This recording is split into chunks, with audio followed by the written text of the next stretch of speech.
الحمد لله وكفى وسلام على عباده الذين اصطفى أما بعد فأعوذ بالله من الشيطان الرجيم بسم الله الرحمن الرحيم إن الدين عند الله الإسلام صدق الله العظيم. محترم مسلمانان الله رب العالمین په دې کائنات کې د دوه سيزونو د جوړولو لپاره یو دریم څه هم پیدا کړی دی. زموږ استاد په مشاهده کې راځي مثال کې طور پر د دوه کاغذونو د جوړولو لپاره الله رب العالمین ګیلو پیدا کړی دی. دوه کاغذونو ته ملا وهي دا ته ګیلو په دې سره ملا د کشان د دوه لرګو د ملاول لپاره الله رب العالمین په دې دنیا کې میخ پیدا کړی دی. او د دوه خښتو د یو ځای کېدو لپاره الله رب العالمین د دنیا کې سیمنټ پیدا کړی. د سیمنټ په ذریعه سره د دوه خښتې یو ځای کېږي. د ګیلو په وجه باندې د دوه کاغذونه یو ځای کېږي او د میخ په ذریعه سره د دوه لرګي یو ځای کېږي. او دلته ذهن کې یو طالب علمانه اشکال راځي چې یاره د هر یو څیز د جوړولو لپاره الله رب العالمین یو دریم څیز پیدا کړی دی. نو د انسانانو د ژوند د ملاول لپاره الله رب العالمین څه پیدا کړی دی. نو د انسانانو د دوه انسانانو ژوند ملاول لپاره الله رب العالمین دین اسلام را لګل. دا قرآن کې الله رب العالمین فرمایي ان الدين عند الله الاسلام. بلکې الله رب العالمین فرمایي ان الذين امنوا وعملوا الصالحات سيجعل لهم الرحمن ودا. لمنی آیات کې الله رب العالمین فرمایي چې دا دین چې دا الله رب العالمین په دې باندې هغه سره اسلام دی. خو زه چې تاسو ته خبره کوم دا غي مطابق الله رب العالمین دا بل آیات را یاد کړئ چې بشک هغه خلک چې ایمان وروړي دي او عمل صالح کړي دي رحمان مددي او منځ کې محبت پیدا کړي. نو غوې دا خبره ثابته شو دا اشکال جواب وکړو چې د دوه انسانانو د ژوند ملاول لپاره الله رب العالمین اسلام را لګل. د اسلام په ذریعه سره په اخوت او محبت د دې په منځ کې پیدا کیږي.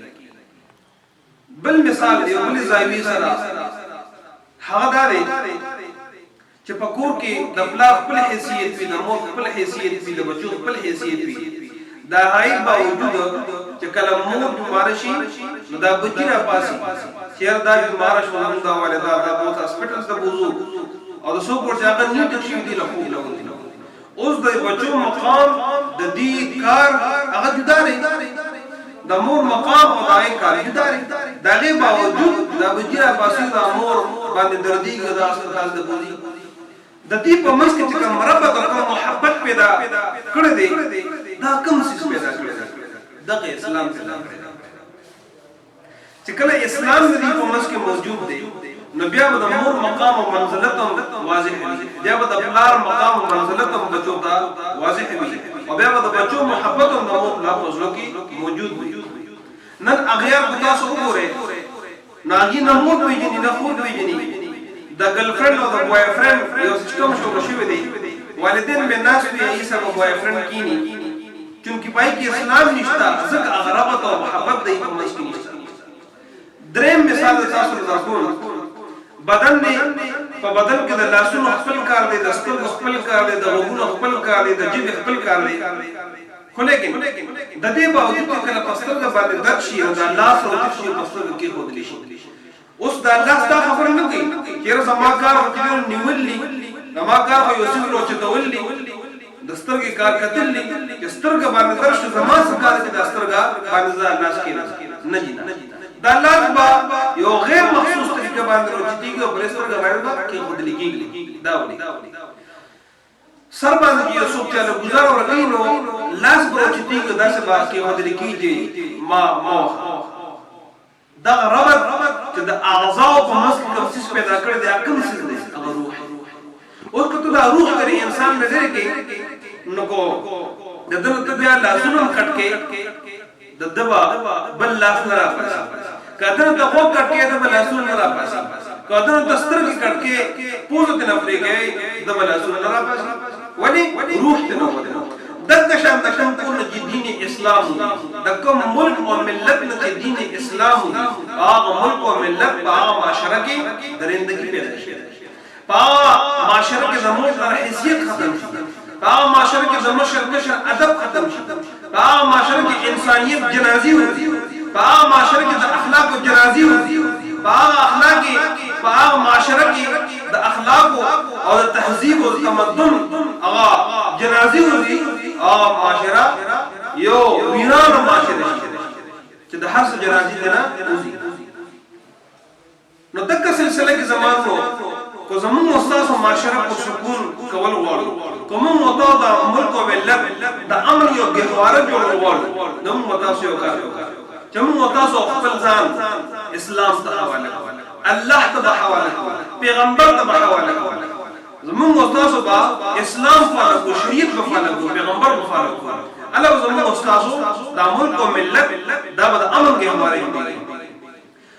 اوس د اسلام څه شي د شرط زدکی کوم ځای کې زدکیږي دا غي د پاره چې څنګه هر یو څه لپاره مختلف ادارې دي، د بیماری لپاره هسپټل دي، ایجوکیشن لپاره یونیورسيټیز دي، کالجز دي. نو دغه شان د دین اسلام د زده کړې لپاره مدارس دي، خانقاهانی دي، مراکز دي، تبلیغی مدارس، مساجد دي. پتہ یې کې موږ او تاسو اسلام نو په دغه سلسله کې الحمدلله ثم الحمدلله زموږ علماء کرامو یو ډېر محنت شروع کړې دي.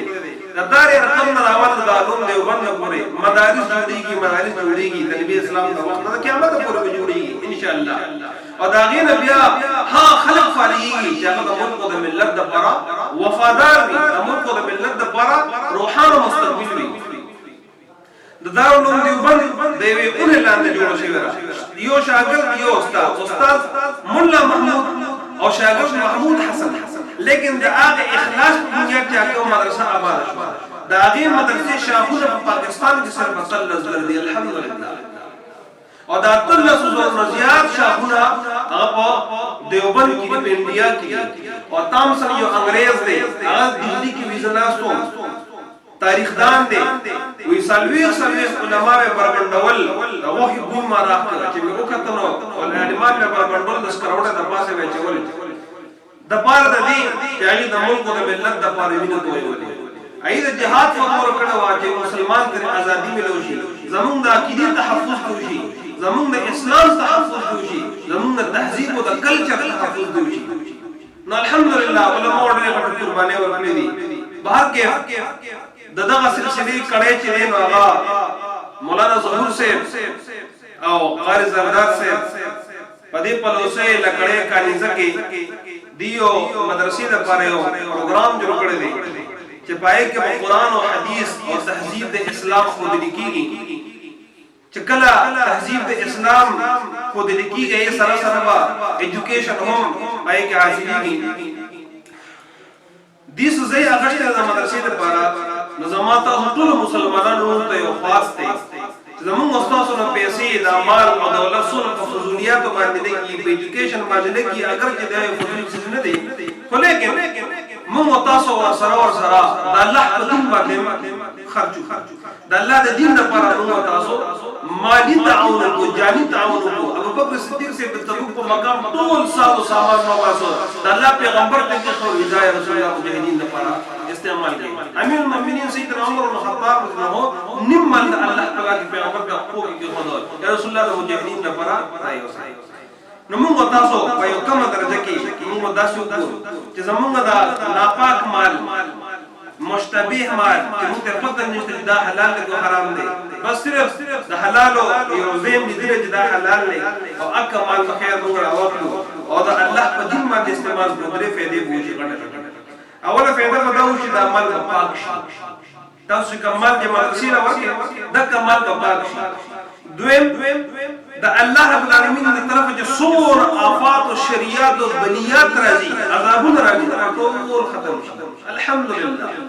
دریم په کومه غټه فائدہ شي چې کله ته مړ شي استاد دوکې د اصل پټي شي، نبی په قبر کې تا دا یې ثواب سلامي دا یې ثوابونه وتا جاری او ساری وي، ثواب پتا درسي. او په حدیث کې د اوس جنو ذکر دی چې کله یو سړی مرشي نو ته دغه سدو ثواب ورسي. پای کې یو معشوم بچی د نیک چې مدرسې له ورته او دا ثواب داغه اعمال ثواب بتا درسي. کله چې کتاب واغشتو قرآن دی واغشتو تلاوت کتاب د ثواب درسي. مسجد دې جوړ کړ مدرسه دې جوړ کړ مستشفى دې جوړ کړ هسپتال دې جوړ کړ نهر دې جاری کړ مسافرخانه دې جوړ کړ زمانو نمک مخکې الله تعالی تعلق پیدا کو او دا خپل دا کوم مال الله موږ تاسو لپاره کړی دی دا د الله په دین باندې دې ولګي نو ان شاء الله په دې سلسله کې دغه شان د زمکه د لپاره مدرسې د زمکه د لپاره تاسو یو مننه اپیل کوم چې ورکو شرکت پکې موږ تاسو وکړو یعنی مالی لحاظ سره موږ تاسو تعاون پای کوو جانی لحاظ سره تعاون وکړو نو ان شاء الله تعالی تاسو دا دغه پته درکو کوم مرګري ای سره امداد کول غواړي نو هلته ول بیا ځان ورسره د دې ځای چې دا پلوسه لکړې کاینځ کې دا مولانا ظهور صاحب او قاری زرداد صاحب داغي دا زید لکړې کالیزا او شیخ عمر بابا مسجد سره جنازګاه سره خواږي دای کور دی نو تاسو سونا حضرات ته تعاون کول غواړي تشریف زر راوړئ واخر دعوانا الحمدلله رب العالمین